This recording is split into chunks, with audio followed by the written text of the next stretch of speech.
Zonja e zotrin, ky është ditari orës 19 këtu në A2 CNN kundër zhvillimet kryesore, do të ndiqni. Opozita pranon të dialogojë me socialistët për reformën zgjedhore pas takimit me kreun e OSBE-s Bernd Borchardt. Lulzim Basha vendosi të dërgojë përfaqësues teknik në një tryezë ku socialistët do të vazhdojnë të përfaqësohen nga Damian Gjiknuri. Shtuit fuqishme shiu dhe ere pushtuan vendin në Tiranë, në përmbytën disa banesa dhe 3 shkolla. Probleme nga rreshtet e dendura paraqiten edhe në qytete të tjera.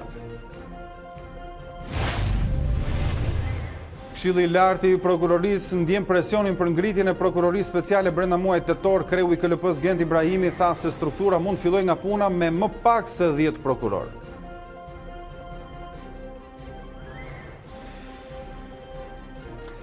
Mirëmbrëma, ndër të tjera në ditarin e orës 19 këtu në A2 CNN do të flasim gjerësisht për çështjet kryesore që i takojnë politikës dhe drejtësisë, siç mund të shihni në ekran. Do të kem komunikimet e drejtë për drejta me kolegen Klementina Cenkollari dhe Anduena Allabani. Shpallet i paligjshëm, vendimi për të pezulluar Parlamentin Britanik. Vendimi i Gjykatës Supreme konsiderohet një shuplak për Boris Johnson, i cili tentoi të pengonte përpjekjet e deputetëve kundër një Brexit pa marrëveshje.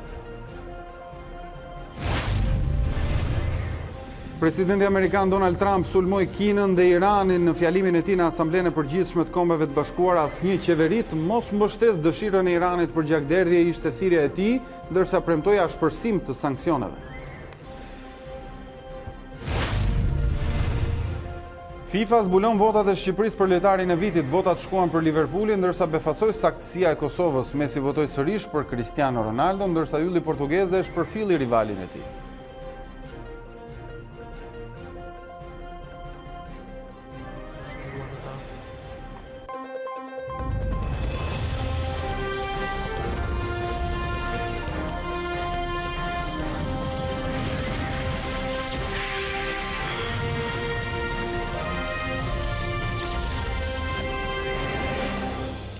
Mirë, do të nisim këtë hapësirë informative me një zhvillim të momenteve të fundit. Grupet parlamentare të Bundestagut Gjerman, CDU, CSU si dhe SPD-ja pritet që të autorizojnë qeverinë federale që të mbështes hapjen e negociatave me Shqipërinë në mbledhjen e Këshillit Evropian tetorin e ardhshëm, por kanë një seri konstatimesh dhe kushtesh që Tirana duhet plotësojë më pas.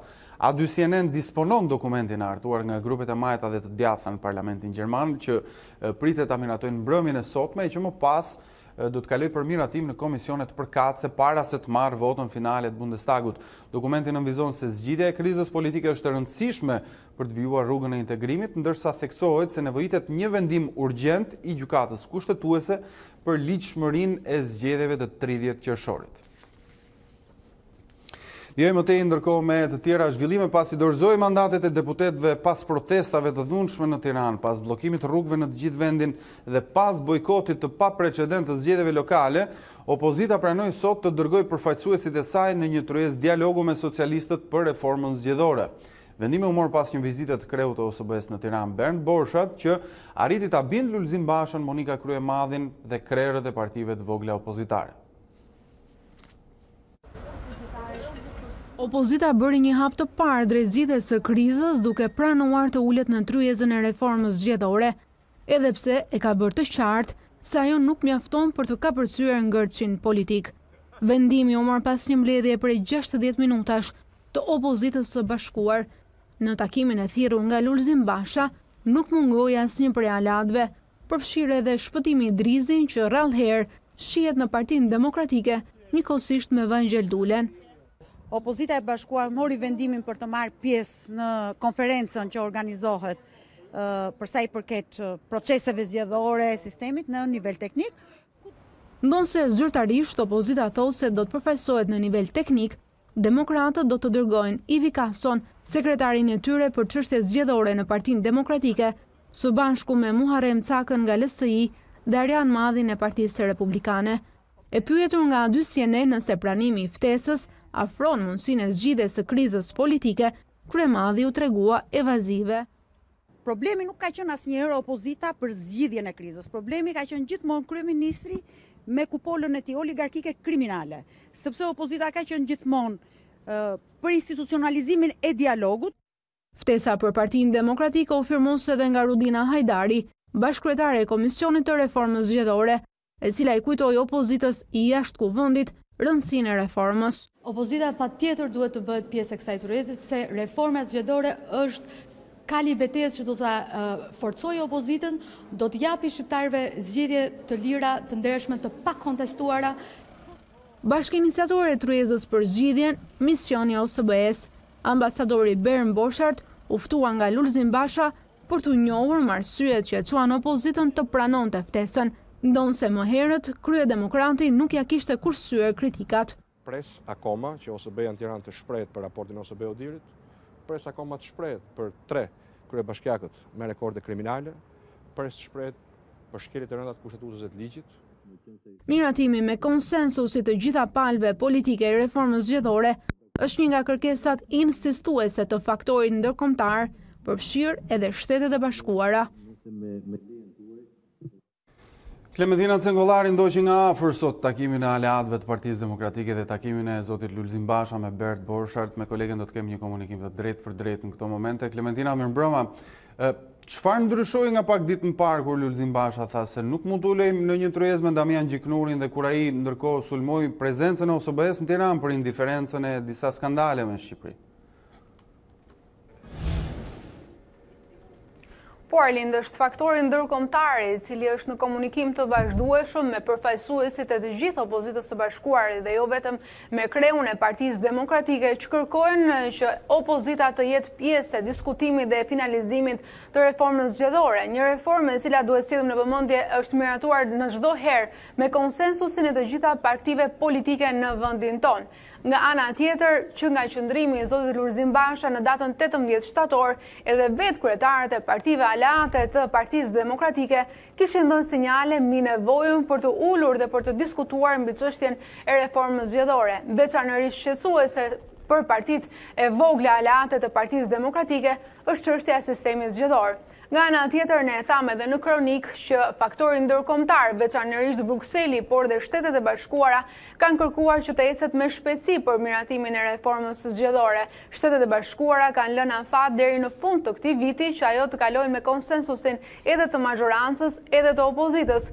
Duket se këto lëvizje kanë bërë që dhe Partia Demokratike të bëjë këtë hap të parë drejt asaj që mund të shihet si një mundësi për të zgjidhur krizën politike në vend, edhe pse prej disa ditësh opozita e bashkuar është e unifikuar në qëndrimet e saj publike se nuk është opozita që po bllokon dialogun, por mazhoranca dhe posaçërisht sipas saj kryeministri i vendit Edi Rama. Klementina, deri tani dihet që opozita do të dërgojë përfaqësues teknik në tryezën ku do të diskutohet për reformën zgjedhore. Sipas informacioneve që ti disponon, si do të jetë qëndrimi i tyre në vijimsi në këtë komision?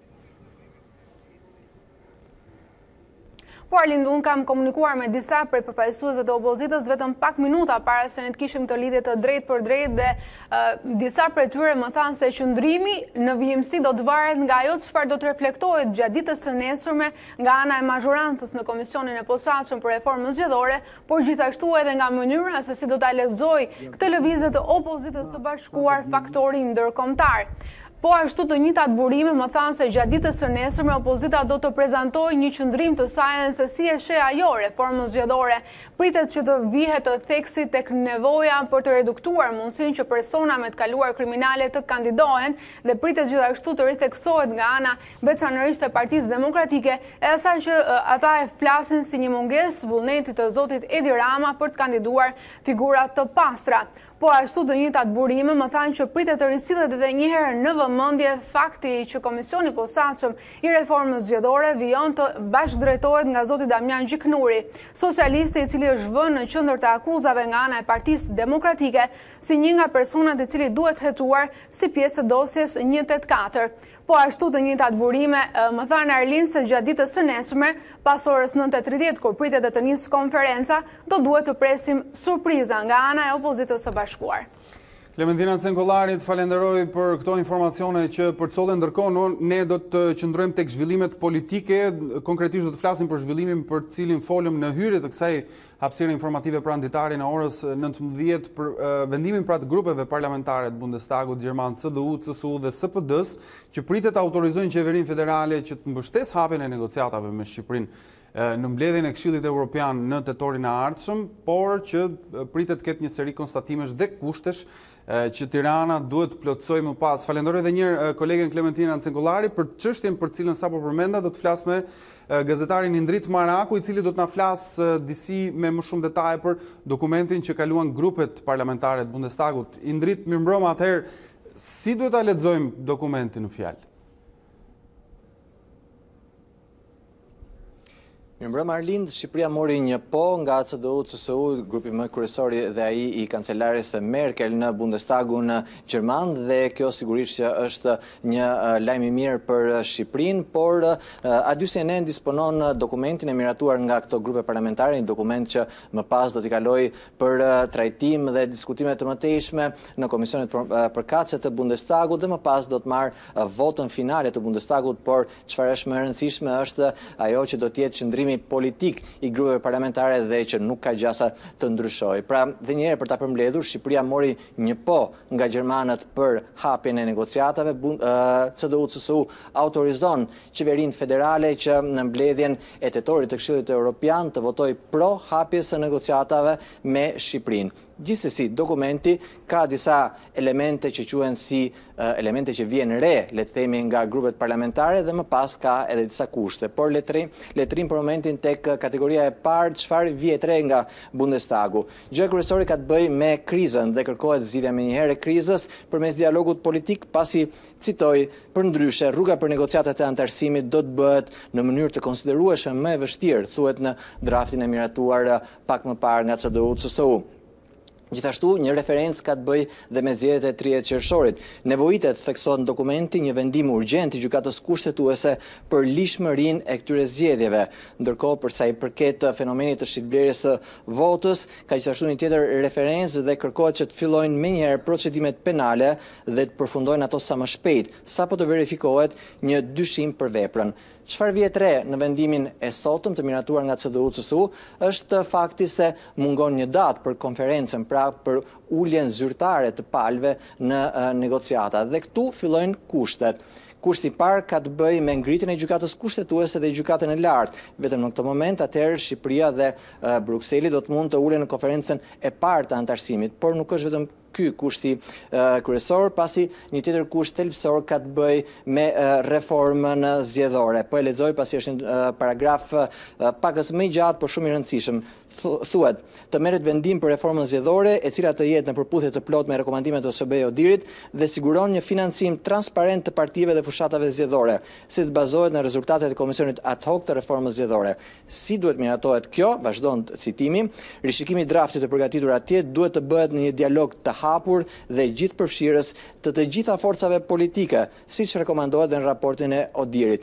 Të gjitha forcave politike duket se është një formulim që përfshin jo vetëm prezencën dhe votën e opozitës parlamentare, por duket se kërkon dhe miratimin e opozitës jashtë parlamentare.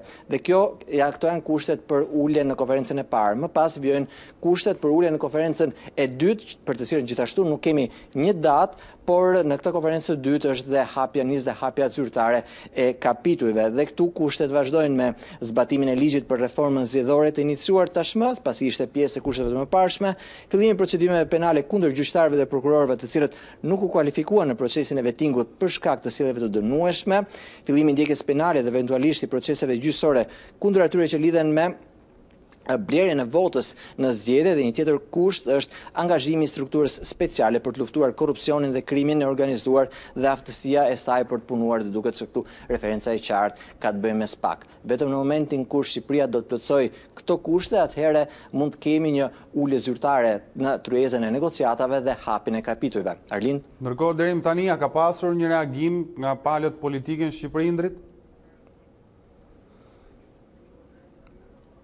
Ka qenë më njëhershëm në fakt reagimi i kryeministrit Rama, i cili shkruajti në Twitter vetëm pak momente më parë, shkruan ai lajmi mirë. Zoti Rama falenderoi deputetët e CDU-CSU, gjithë grupin parlamentar, për vendimin e marrë ditën mbrëmjen e sotme. Rama thekson se edhe deputetët që nuk kanë votuar pro hapjes së negociatave me Shqipërinë do t'i bindin me fakte gjatë kohës, dhe në fund ai mbyll postimin duke falenderuar kancelaren Merkel. Indrit Maraku, të falenderoj për këto detaje në lidhje me këtë zhvillim të rëndësishëm. Reforma në drejtësi dhe ajo zgjedhore pritet që t'jenë kushtëzimi i negociatave të Bashkimit Evropian. Afrim Krasniqi, drejtuesi i Institutit Studimeve Politike dhe analistja Dysjenen, tha se vendimarrja e Brukselit është marrë për hapi negociatash, por me kushte të forta. Ai foli me pikpyetjet edhe për reformën e re në drejtësi. Pam njerëz që largohen dhe u larguan drejtuesi kryesor. Problemi është çfarë na lan pas. Nëse ne kemi larguar një antar gjykatës kushtetuese që ka pas një problem në deklarim, por që ka bërë 30 libra dhe ka bërë 500 vendime në gjykatën kushtetuese. Dhe çështja kryesore është me kë zëvendësojmë sot. Ne nuk mund ta zëvendësojmë me një individ që është sjell shumë mirë, i ka letra në rregull, por s'ka bërë kurrë punë shkencore dhe nuk di të bëjë vendime në gjykatën kushtetuese. Sepse pyetja është, ne kemi polemika për cilësinë e drejtësisë së re. Problemi është ata që do na hyjnë dhe janë më profesional apo do janë njerëz që kanë letra në rregull. Ne nuk kemi nevojë vetëm për njerëz që kanë letra në rregull. Është pa mjaftueshme Shqipëria sotme. Ne kemi nevojë për profesionistë. Dhe sistemi aktual ka dështuar të sjellë profesionistët në krye, edhe për shkak të një lloj frike nga linçimi politik dhe mungesa një konkurrencë. Ne po shohim që shumica e posteve po rishpallen për shkak se s'ka konkurrent dhe po shohim që i kategori njerëzish vazhdojnë konkurrojnë për çdo lloj posti. Për sa kohë që Strasburgu do thotë fjalën e fundit, për sa kohë që mungon drejtësia, do thotë që ne jemi në një situatë, po themi, ku nuk jemi përgatitur, ku kemi luftuar shumë për të larguar dhe nuk kemi menduar për të futur njerëz në sistem. Dhe duket sikur këtu konsistojnë edhe kërkesat e reja të cilat mund të na vinë nga Bundestagu gjerman në këmbim të hapjes negociatave. Jeni time edhe nga takimet diplomatike ka një vendimarrje nivelin e lartë dhe debati ka qenë i tillë që nuk po i vlerësojmë si Shqipëri, kështu që mos bëni lobbying, por do merret një vendim nivelin e lartë dhe niveli i lartë, siç duket përgjigja do jetë po, por. Është një vendim gjeopolitik i cili ka injoruar zhvillimin në Shqipëri dhe ka marrë rëndësi më të madhe për shkak nevojave të Europës për zërimi dhe rivalitetin me aktorë të tjerë politik. Shqipëria po përfiton në këtë pikë dhe është lajm i mirë për shqiptarët. Se në fund fare, nëse na jepet ftesa për hapjen e bisedimeve, është një mundësi më e madhe për qytetarët që të monitorojmë qeverinë dhe kush do qoftë në qeveri.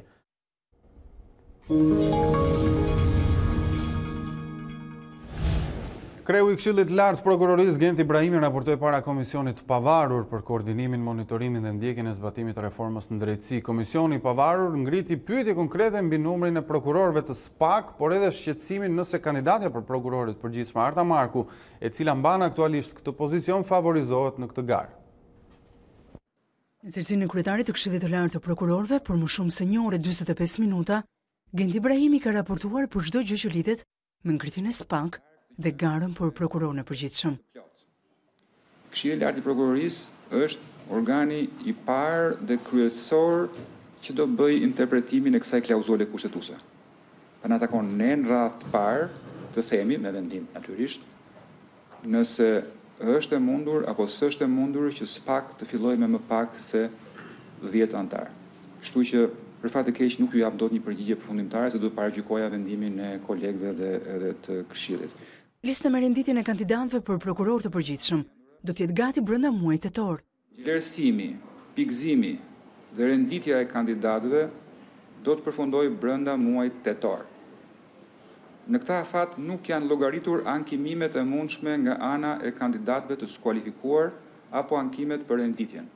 E duke qenë se njëri prej kandidatëve vetëm sot e ka kaluar me vendim të formës së prerë provën e vettingut, kjo na mundson ne që nesër të marrim vendimin nëse të 4 kandidatët apo jo të gjithë prej tyre do të kalojnë në fazën tjetër që është faza e vlerësimit dhe pikëzimit të kandidatëve. Ditën e mërkurë, Këshilli do të mbledhet për t'i dhënë fund fazës së parë të procesit për përzgjedhjen e kandidatëve për prokuror të përgjithshëm, ndërsa ditën e njëjtë fillon faza e dytë dhe finale e procesit, që është ajo e vlerësimit të meritave profesionale të kandidatëve dhe renditja me pikëzimin e tyre. Kemi një garë vërtet reale përmjet një prokurori të përgjithshëm aktual dhe një që garon për prokuror. Dikush që vjen nga pozicioni i prokurorit të përgjithshëm, ku ka shërbyer për rreth 2 vjet, natyrisht i ka disa avantazhe. Kjo nuk do ishte hera e parë për Këshillin kur ne na takon të barasqeshojmë atë sheshin e betejës, nëse mund të përdor këtë term figurativ, për kandidatët që konkurrojnë për pozicione të ndryshme. Të njëjtin operacion e bëm edhe në rastin e prokurorisë posaçme. Raportimin e kreut Këshillit të Lartë Prokurorisë Gent Ibrahimi ndoj që sot Anduena Labani, me cilën do të bisedojmë në një komunikim të drejtë për drejtë. Tani, Anduena, mirëmbrëma, duket se Këshilli i Lartë i Prokurorisë e ka ndjerë presionin e publikut dhe atë politikë për ngritjen sa më parë të prokurorisë speciale. Por çfarë pengon SPAK-un të nisë nga puna me më pak se 10 prokurorë? Në fakt, në këtë mbledhje që jo sapo ndoqët në kronika Arlind, ishte vërtet deri diku e thënë në ligjërat të drejtë që presioni jo vetëm i publikut, por dhe ndërkombëtarëve për të ngritur institucionet e reja të drejtësisë, edhe pse ekziston, duhet mbështetet në ligje dhe në kushtetut. Unë do të citoj vetëm nenin 148, pika dhe e kushtetutës, e cila përcakton qartë që prokuroria e posaçme përbëhet nga të paktën 10 prokurorë, të cilët emërohen nga Këshilli i Lartë i Prokurorisë për një mandat 9 vjeçar pa të drejtë riemërimi. Por Genti Ibrahimi sot i është përgjigjur me shumë kollajllëk të gjitha pyetjeve të bëra nga komisioni, por e ka lënë deri diku ekuivalente pyetje nëse Këshilli duhet të mbështetet në kushtetut apo do të merret një vendim unanim i të gjithë antarëve të këtij këshilli, të Këshillit Lartë Prokurorëve, për të vendosur nëse SPAK do të nisë punën në më pak se 10 prokuror. Pasi vetëm 8 prej tyre pritet që të kalojnë 2 shkallët e vetingut, ndaj duket që premtimi i kreut të Këshillit të Lartë të Prokurorisë për të nisur SPAK-un në fund të shtatorit dhe në fillim të tetorit do ta gjejë këtë strukturë të re vetëm me një numër mbi 10 prokuror. Çka do të thotë që vetëm 8 prej tyre, pasi për 3 të fundit pritet që KPA të shprehet me vendim duke deklaruar kështu të kaluar fazën e 2 të vetingut. Është një situatë deri diku që edhe vetë Genti Ibrahimi deklaron që nuk mund të jap një datë për sa kohë Këshilli nuk e ka diskutuar këtë gjë, nëse do të kemi pra një SPAK me 8 apo ashtu siç e përcakton pika që sapo ju referova të kushtetutës. Por Arlind. Anduela, ndërkohë, ditën e mërkurë, pra ditën e nesërme, pritet ketë një mbledhje të Këshillit të Lartë Prokurorisë për 3 emrat që duhet vazhdojnë garën për prokuror të përgjithshëm. Si do të shmanget ndikimi i Arta Markut, që aktualisht është prokurore e përgjithshme dhe në të njëjtën kohë edhe në garë? Për këtë Genti Ibrahimi pyetje se një prej avokatëve brenda në komision ju përgjigj që vetëm pikëzimi dhe të gjitha vlerësimet për çështjet dhe rastet konkrete të patura nga zonja Marku gjatë gjithë karrierës së saj do të jenë ato që do të bëjnë skualifikimin e individit pra për zgjedhjen e 3 emrave dhe më pas dërgimin e tyre në kuvend për miratim, për të pasur më në fund edhe prokurorin e përgjithshëm. Por deri diku ai e ka vlefsuar faktin që në këtë garë përvoja 2 vjeçare si prokurore e përkohshme e përgjithshme mund të jetë një avantazh, pasi në fushë betejë, siç e cilësoi edhe Genti Ibrahimi, do të jenë gjithë barabartë për sa i përket pikëzimit, e cila do të vijë si rrjedhoj e punës dhe karrierës që ka pasur secili nga kandidatët për prokuror të përgjithshëm në vite. Anduela Allabani, të falenderoj për këtë komunikim të drejtë për drejtë.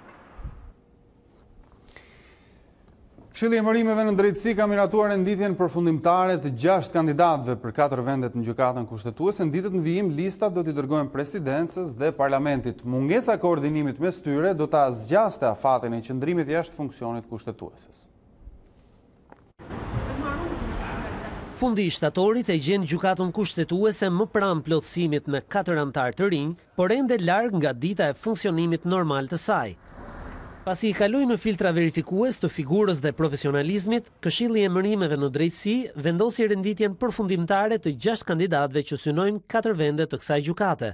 2 prej tyre do të përzgjidhen nga presidenti dhe 2 të tjerë nga kuvendi. Burime pranë KED thanë për A2 CNN se pas miratimit të listave, po përgatitet dokumentacioni i nevojshëm shoqërues dhe se në ditët në vijim, listat do t'i përcillen institucioneve përzgjedhëse. Sipas ligjit, presidenti duhet të zgjedhë anëtarin për çdo vakancë në një nga 3 emrat e parë të listës, ndërsa kuvendi e zgjedh anëtarin e tij me 3/5 e votave. Por situata nuk është e thjeshtë. Disa prej kandidatëve kanë shprehur interes edhe për vakancat e presidentit edhe të parlamentit. Kjo do të thotë që 2 institucionet duhet të koordinohen për të mos zgjedhur të njëjtat emra. Në të kundërt, procedura e përzgjedhjes duhet të nisë nga e para, që përkthehet në disa muaj të tjerë vonesë.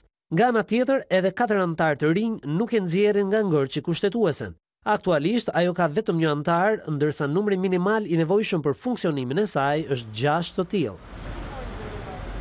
Në pritje të ngritjes organeve të tjera të reja të drejtësisë, ambasada amerikane paralajmëron zyrtarët e korruptuar. Zëvendës shefi i misionit ambasadës Shteteve të Bashkuara Dan Koski tha se jo të gjithë ndajnë qëllimin për të përmirësuar zbatimin e ligjit dhe qeverisjen e mirë në Shqipëri. Për zyrtarët e korruptuar, ndryshimi që ne po sjellim është një lajm i keq, është si rëra në ingrenazhe e cila shumë shpejt do të bëjë që aktivitetet e tyre korruptive të ndalen. Ne e dim se ata do të luftojnë dhe do të përpiqen në çdo moment bllokojnë përpjekjet tuaja për të çuar përpara këto qëllime të rëndësishme. Mos u stepni dhe mos u shkurajoni. Vazhdoni të qëndroni në këmbë dhe do të luftoni për reformat që do të forcojnë shoqërinë shqiptare për ju dhe brezat e ardhshëm. Den Koski garanton se Shtetet e Bashkuara të Amerikës do të jenë në krah të Shqipërisë në rrugën e reformimit të drejtësisë.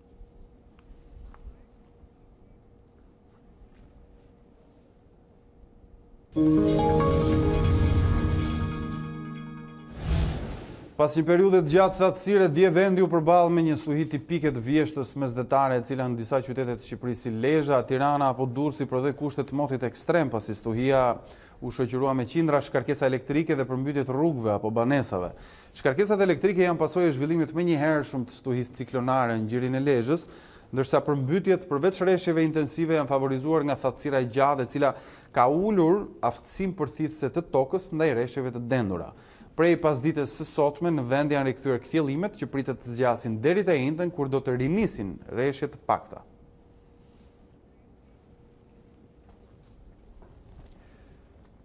Shirat intensive gjatë mbrëmjes së dieshme shkaktuan përmbytje në disa zona të vendit. Situatë problematike paraqitet në Shkozë, atje ku disa banesa janë përmbytur duke psuar edhe dëmet pajisjeve elektroshtëpiake. Ne jemi në shtëpinë e familjes Tare, mund të shihni se çfarë ka ndodhur, pra rreshjet e shiut ja kanë lënë vendin tashmë baltës, e cila ka rrethuar gjithë shtëpinë, ndërkohë që kjo familje, pra për këtë familje është e pamundur që të jetojë momentalisht në këtë ambient. Kur ndodhi përmbytja? Ishin orët e para të mëngjesit apo ditën e djeshme? Ka pas qenë ora 4 e mëngjesit të ditës së martë, të ditës së sotme. Babim ka patur fatin e mirë, sikur e ka parandier, edhe është ngritur rastësisht natën. Është ngritur rastësisht, edhe tualetin e ka parë të mbuluar nga fekalet, nga ujrat e zeza. Në orët e parë të mëngjesit, vetëm patrulla policie kemi parë në rrugë, i kemi ndaluar, i ka thyer babi me dorë, pa ama ata thoshin vetëm kanë filmuar, vetëm kanë bërë foto, edhe kanë thënë që nuk kemi çfarë të bëjmë. Kjo është hera e dytë që familja Tare përballet me tillë përmbytje. Ka ndodhur dhe një përmbytje tjetër vjet në kohën e qershorit, në gjatë muajit qershor, por që kjo sipas tyre është përmbytja më e dëmshme, pasi ka pasur dhe një bllokim të rrjetit të kanalizimeve, që ka sjellë dhe daljen e gjithë ujrave të zeza, por dhe përmbytjes më pas, e cila i ka lënë vendin të gjithë kësaj balte. Stuhit e shiut që pasuan lëkundit e tokës shkaktuan dëme dhe përmbytje edhe në institucionet arsimore. Në Tiranë, Ministria e Arsimit mbylli 3 shkolla nëntëvjeçare për shkak të vështimit të ujit, ndërsa Fakulteti i Gjeologji Minierave ka dalë jashtë funksionit. Dekani atje vënë pikpyetje nisjen e vitit akademik, ndërkohë që grupi i ekspertëve po përllogarit dëmet. Tërmeti dha goditjen e parë dhe më të fortë, ndërsa shirat po nxjerrin jashtë funksioni. Në këtë gjendje ndodhet Fakulteti i Gjeologji Minierave në Tiranë pas stuhisë së shiut.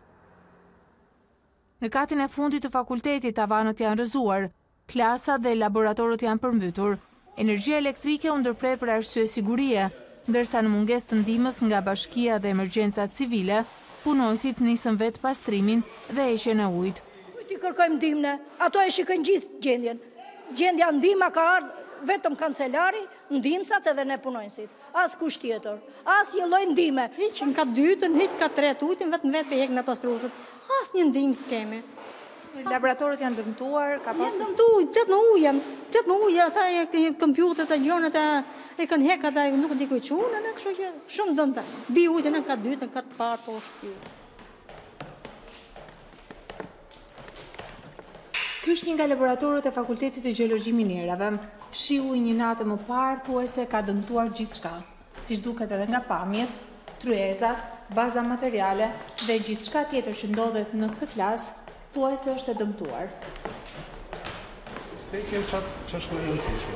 Duhet të ishte dhënë alarmi që dje organizoheshin veprimet e kështu, secili për çet vet. S'bëhet kështu, sërsisht.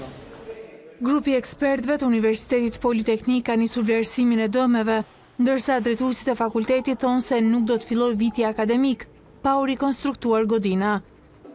Nuk mund të lejoj më që këtu të zhvillohet proces mosimor, kështu që zgjidhjen pastaj, kur do filloj dhe si do bëhet, do të japin ekspertët. Fakulteti Gjeologji Minierave pësoi dëmet më të mëdha nga tërmeti, por dhe nga studia e shiut që pasoi. Për shkak të përmbytjeve në Tiranë, ditën e martë u mbyllën dhe 3 shkolla nëntëvjeçare, ku katet e para ishin mbuluar nga uji.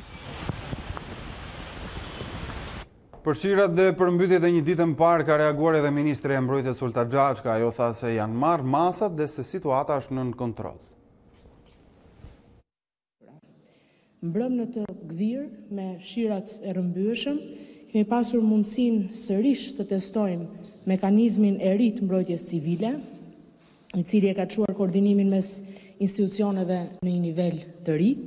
Ka pasur një organizim dhe koordinim mes emergjencave në Ministrinë e Mbrojtjes, prefekturave dhe njësive të qeverisjes vendore që ka funksionuar dhe që na ka lejuar të adresojmë situatën e krijuar me shumë më tepër efikasitet sesa në raste të ngjashme në të shkuarën. Sigurisht që jemi duke monitoruar lumenjt kryesor të këtyre zonave, duke filluar nga Erzeni e Ishmi, po për momentin nuk ka arsye për të shqetësuar dhe duke pasur parasysh faktin që sipas parashikimeve të meteorologëve, intensiteti i rreshjeve po vjen në zbritje.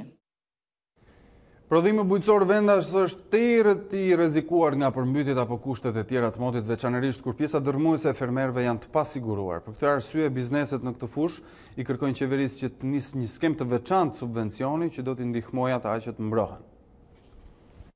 Shirat e rrëmbyeshëm që kanë nisur të hënën në mbrëmje kanë shfaqur rrezikun e përmbytjeve në shumë zona, duke qenë në risk për prodhimin bujqësor.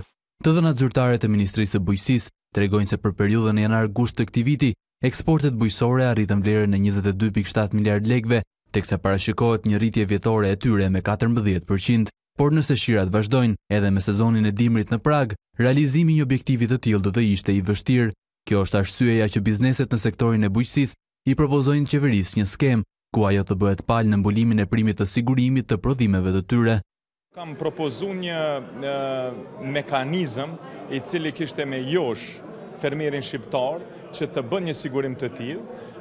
Këtu duhet të kyçet Ministria e Bujqësisë apo thënë të drejtën institucionet të cilat japin subvencione në mosën prej 50% dhe 50% të policës ta pagun vetë fermeri, që fillimisht t'i shet mirat e policës, pastaj vitet në vazhdim të fillon të edukohet dhe të paguan vetë farmeri, pasi mbrojtja është një gjë që nuk e lën të shqetësohet për prodhim. Eksperienca e viteve të fundit ka treguar se bujqësia shqiptare është e rrezikuar shumë herë nga përmbytjet në periudhën e dimrit, kjo veçanërisht në zonat bujqësore që ndodhen afër lumenjve. 10 miliona lekë të investuara pak vite më parë në shkollën e Bestrovës në rrethin e Vlorës rezultuan të kota, pasi aktualisht shkolla nuk ka asnjë nxënës dhe është e mbyllur. Të njëjtin fat ndërkohë rrezikon edhe shkolla e Kërkovës pak kilometra më larg, ku numri i nxënësve është përgjysmuar. Banorët e këtyre fshatrave bëjnë apel për investime. Fenomeni i mungesës së nxënësve në shkollat nëntëvjeçare po godet gjithmonë më shumë, veçanërisht zonat rurale dhe fshatrat. Më shumë se kushdo tjetër këtë fenomen po e vuajnë fshatrat Bestrovë dhe Kërkovë në rrethin e Vlorës. Investimi në shkollën e Bestrovës para pak vitesh, ku miliona lekë u hodhën për fushat sportive dhe për ambientet e brendshme, ka rezultuar një investim i shkuar dëm. Pasi këtë vit shkollor, kjo shkollë nuk ka hapur dyert për shkak të mungesës së nxënësve. Shkolla nëntëvjeçare e Bestrovës, Ilia Kicidashi, ka mbyllur dyert për nxënësit e ciklit të ulët dhe atij nëntëvjeçar, duke lënë pikërisht këtu vetëm njësinë e kopshtit. E ndërkohë e konsideruar si shkolla më e mirë në zonë për shkak të rikonstruksionit në vitin 2014, kjo shkollë pavarësisht standardit është mbyllur. Një tjetër fshat që po rrezikon mbylljen e shkollës është edhe ai i Kërkovës, ku numri i nxënësve është përgjysmuar dhe aktualisht numëron pak më tepër se 30 nxënës. Banorët e Kërkovës u bëjnë thirrje autoriteteve që të marrin masa, pasi vendi po shkretohet dhe rinia po largohet. Unë jam një banor i Kërkovës. Po. Na kanë thënë që duhet mbyllet shkolla në Kërkovë. Kërkova ka shumë nxënës. S'ka pse të hiqet shkolla. Me ato kushte që kemi neve, shkolla duhet të riparohet, të bëhet, të mirëmbahet, edhe fëmijët s'kan pse të ikin në fshati i Kërkovës dhe në Vlorë. Kanë gjithë të rinj, kanë ngel vetëm plejt. të rinjt janë duke i kur gjithmonë a vitin vit, sepse s'ka tafme. Duam kushtet aty ku i kemi parasyve fëmijët, nuk e kemi kushtet që t'i shpijem në qytetin e Vlorës. Nxënësit e Kërkovës janë larguar vetëm se thona kushtet, se nuk janë kushtet mira, po është gjunat që t'ikësh në një fshat në Kërkova, kur kishte 70 nxënës, tani janë bërë 36 nxënës. Pse ta lënë fshatin edhe t'ikin, vetëm për kushtet që thonë që nuk ka shkolla. Por edhe pse kërkesat të tilla janë bërë edhe më parë nga këta banor, nuk është marrë asnjë masë konkrete përveç premtimeve boshe, veçanërisht gjatë fushatave elektorale.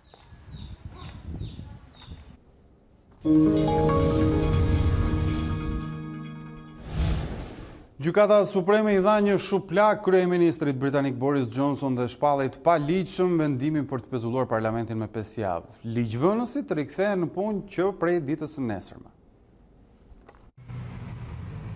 Vendimi i Boris Johnson për të pezulluar parlamentin ishte i paligjshëm. Vendimi historik u dha të martën nga Gjykata Supreme e Britanisë së Madhe. Kryeministri pezulloi punimet e Dhomës së Komunëve me 5 javë, me pretendimin se kjo do të lejonte mbajtjen e një fjalimi nga mbretëresha Elizabeta për politikat e reja të qeverisë së tij. Por Gjykata më e lartë e Mbretërisë së Bashkuar tha se pengimi i deputetëve për të kryer detyrën e tyre ishte i gabuar.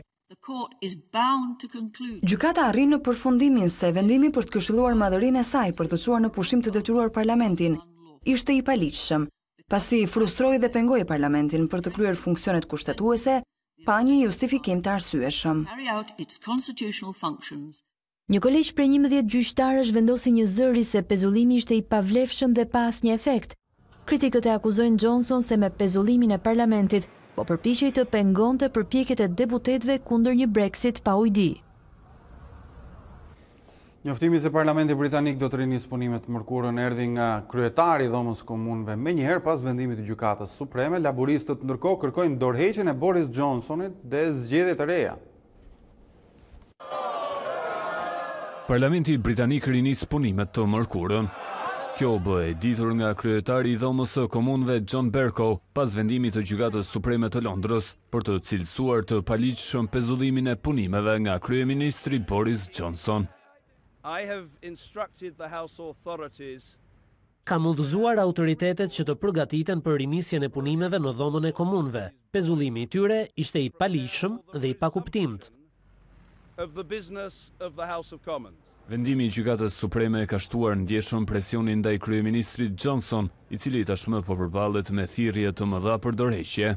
Arsyet e paraqitura për mbylljen e parlamentit për 5 javë u rrëzuan nga organi më i lartë i drejtësisë në Britaninë e Madhe dhe po konsiderohen si mashtrimi i mbretëreshës Elizabeth II. Duke marrë shkas nga këto zhvillime dhe zemërimi në rritje i qytetarëve, laboristët kërkojnë të përfitojnë sa më shumë nga ky moment. Ftoj Boris Johnson që të marrë në konsiderat pozitën e tij dhe të bëhet kryeministri më jetë shkurtër në histori. Prandaj bindju ligjit, hiq largimin pa ujdi nga tavolina dhe mbaj zgjedhje për të vendosur një qeveri që respekton demokracinë, sundimin e ligjit dhe që sjell përsëri pushtetin tek populli. Ndërsa këto zhvillime trazuan Britaninë e Madhe, kryeministri Johnson gjendet në New York. Ndërkohë vetë Boris Johnson tha se respekton vendimin e gjykatës dhe se parlamenti do të mblidhet sërish. Megjithatë, kryeministri britanik ripërsëriti se vendi do të largohet nga Bashkimi Evropian më 31 tetor.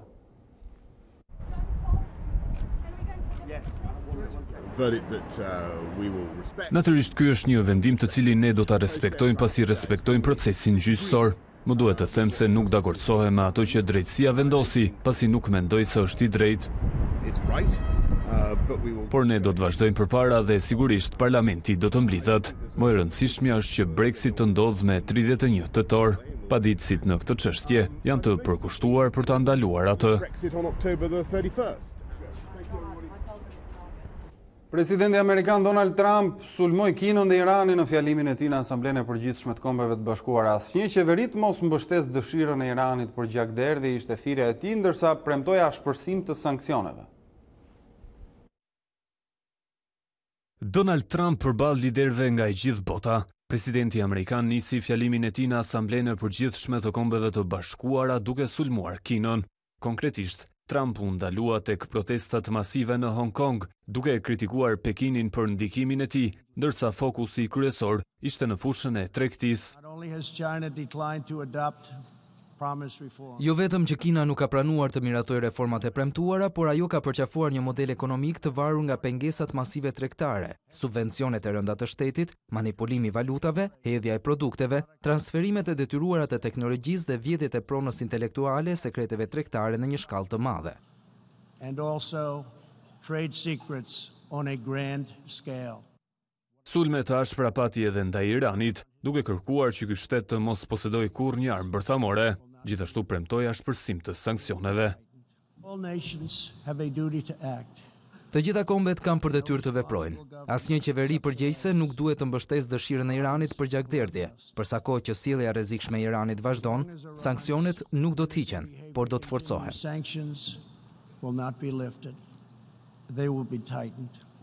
Ndër të tjera, Trump foli edhe për marrëdhënien e tij me Kim Jong-un, duke u shprehur optimist për një përfundim të mirë të negociatave për programin bërthamor të Koresë së Veriut. Presidenti amerikan gjatë fjalimit të tij kritikoi qeverinë e Venezuelës, kërkoi respektimin e të drejtave të komunitetit LGBT dhe u shpreh kundër politikave të globalizmit.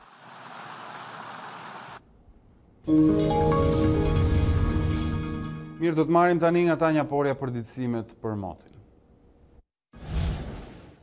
Mirëmbrëma të nderuar shikues të A2CNN, letënjimi kushtet e motit për orën e vijimit dhe ditën e nesërme. Në fakt ka patur një përmirësim të kushteve të motit në mbrëmje. Përmirësimi do të vijojë më i dukshëm gjatë orëve të natës në të gjithë territorin shqiptar.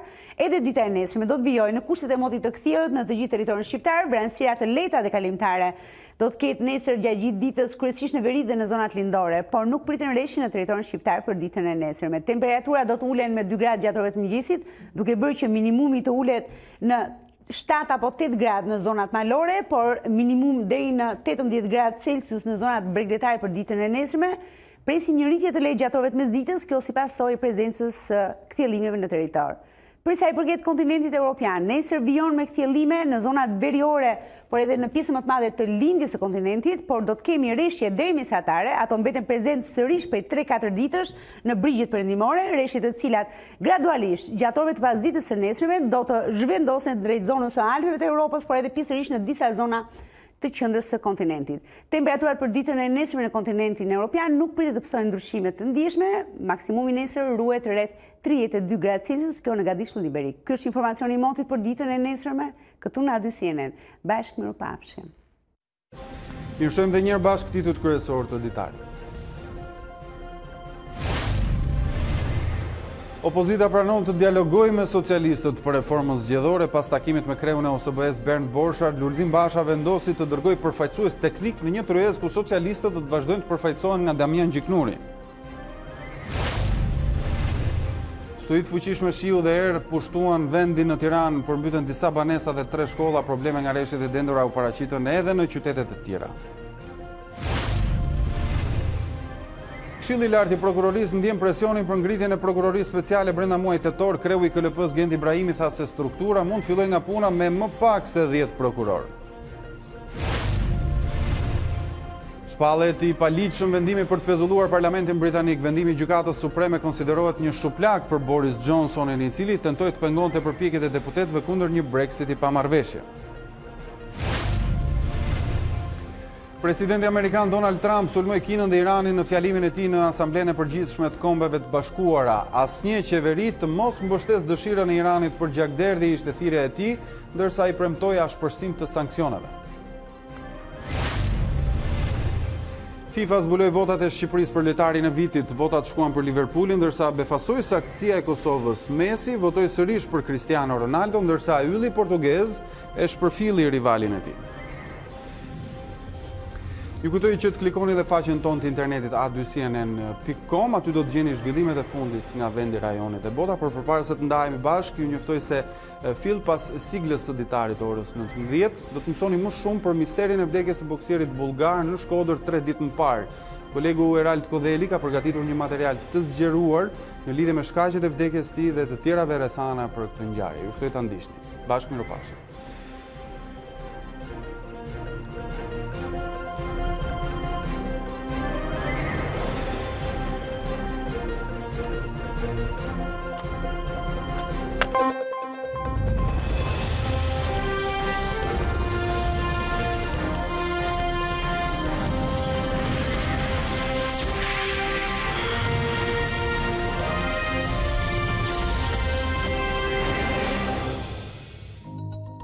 Unë jam Arlin Disa, ky është Ditari në A2 CNN. Për të parë të gjitha videot e Ditarit, klikoni subscribe.